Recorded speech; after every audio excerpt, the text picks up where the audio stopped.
रायजो राजा नोंथांमोन जोंनि बर' समाजाव माने सानफ्रोमबो माने गले गले जाफ्लेबाय थानाय माखासे जाथायनि सायाव जोङो सावरायगोन।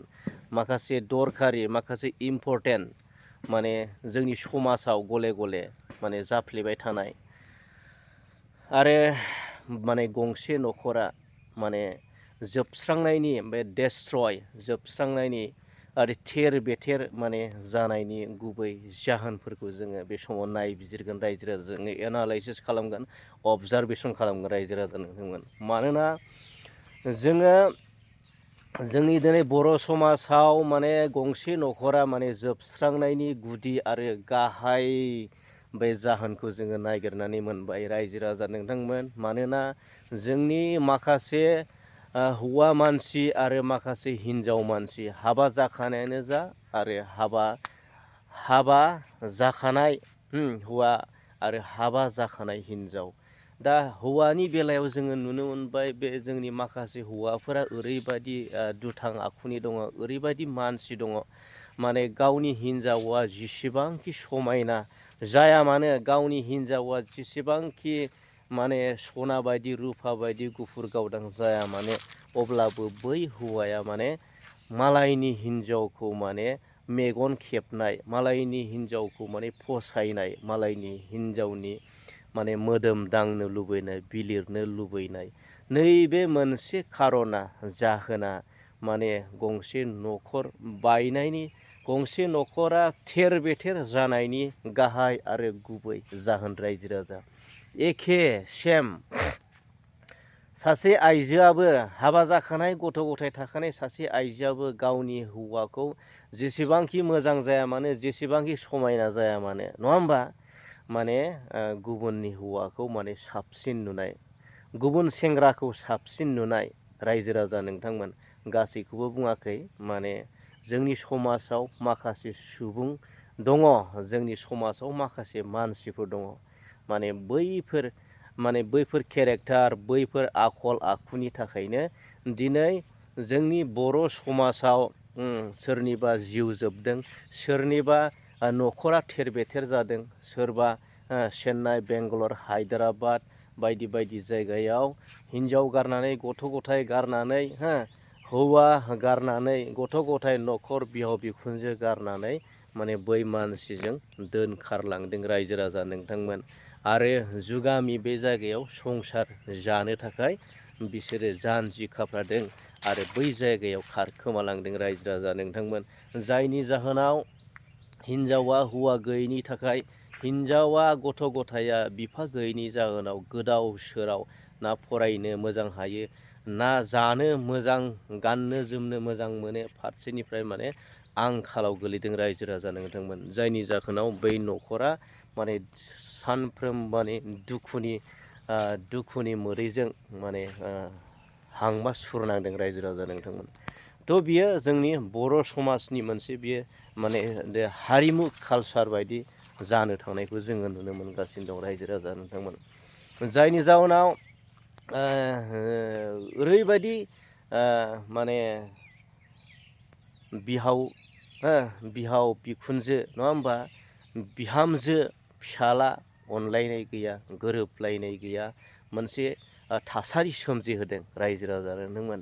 बिहामजोजों बिखुनजोजों सैलाया, फिसालाजों बिमाजों सैलाया, फिसालाजों बिमा बिफाजों सैलायै मोनसे गाज्रि थासारि, गुबुंले बारहावा सोमजिनायखौ जोङो नुदों। जायनि जाहोनाव नोंथांमोना रिसेन्टलि खोनाबाय क'क्राझाराव थैनायनि खार'ना मामोन रायजो राजा नोंथांमोन, थैनायनि जाहोना मामोन, बेयाव जोङो मेडिकेलनि प्रेसक्रिपसन रिपर्ट बायदियै जोङो फोरमायनाय बायदियै जोङो मोनथिबाय निम'निया जानानै थैदों। नाथाय बिखुनजोआ बेखौ मा खालामबाय, जाबसिननानै होबाय जे बिहामजोआ पयजन होदों होननानै, बेखौ फंसे वार्डनि, फंसे बाथ्रानि गेजेरजोंनो बिहामजोनि गासिबो गन्थं मोखां हानानै होजोब्बाय रायजो राजा नोंथांमोन।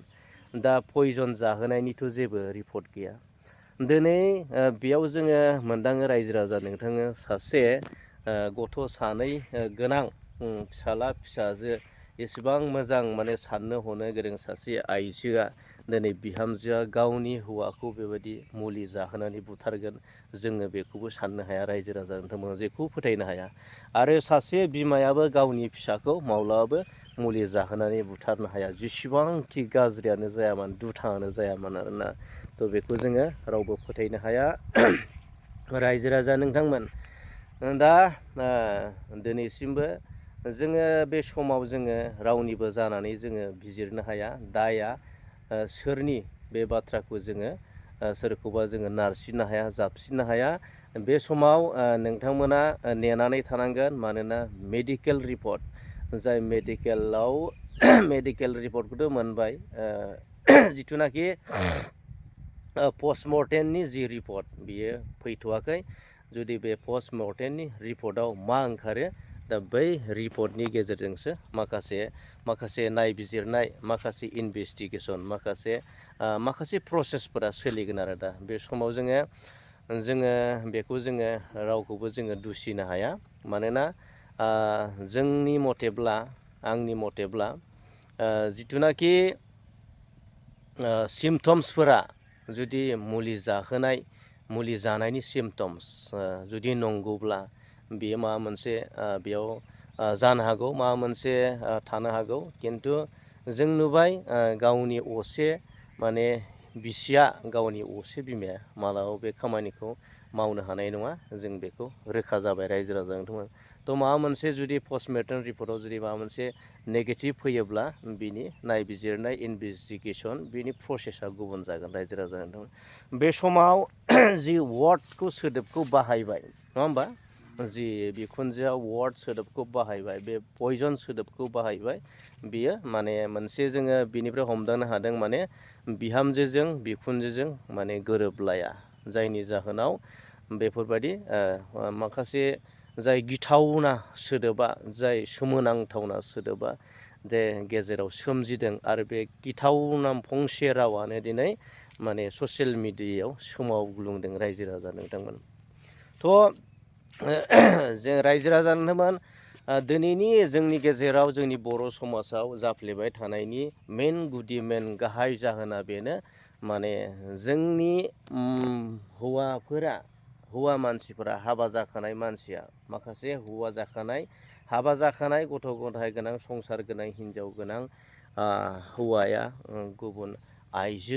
गुबुननि हिनजाव गथ' गथाय गोनां बैखौ नोजोर होनाय बैखौ हास्थायनाय बैजों देहा बिलिरनो लुबैनाय नैबेफोर माखासे गाज्रि आखु हुदाफोरा साननाय हनायफोरा दिनै गंसे न'खरा थेर बेथेर जानायनि बायफ्लेनायनि डेस्ट्रय जानायनि गुबै गाहाय जाहोना बेनो हिनजावनि बेलायावबो एखे हौवानि बेलायावबो एखे रायजो राजा नोंथांमोन। थ' बिनिखायनो आंनि खावलायनाय रायजो राजा नोंथांमोन जाहाथे बैफोर हुदाफोरखौ बैफोर आखल आखुफोरखौ गाज्रि जि आखल आखुफोरखौ माने गारोब्लासो बर' समाजाव दिनै न'खरा गोजोर जागोन आरो न'खराव सान्थि जागोन।